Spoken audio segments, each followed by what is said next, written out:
Maybe if they didn't sever my right hand at work. Stan glared at his clumsy painting, the brush lurching unsteadily in his hand. Sleek paintings of sword-wielding heroes and seductive enchantresses, creations of his missing dominant hand. Wick missed his struggle. He yanked up his paint supplies and slammed them into the trash. He got a text. His wife wanted him to come have lunch. Jen likely wants me out more. Probably thinks I'm sitting around in my underwear. He looked down at his underwear. Later, while driving, Stan muttered, Perception is reality. He forced a smile. If I look happy, she'll think I'm happy. His smile faltered. And maybe she'll feel I'm less burdensome. But Jen always told him she could tell he didn't believe it.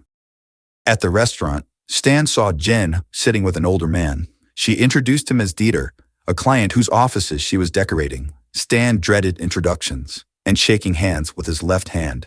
But Dieter was also missing his right arm. Now I understand why Jen wanted me to meet you.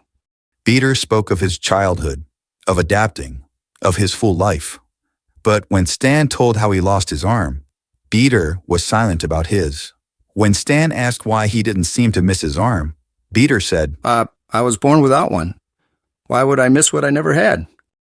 Stan realized even though he and Dieter each had the same challenge, Stan saw himself as missing one arm. Dieter saw himself as having one arm. Back home, Jen said, I'm glad to see your smile is finally back. Thanks for helping me find it. Stan took her in his arm and kissed her. Days later, in the garage, Stan picked the paintbrush out of the trash can with his new dominant hand.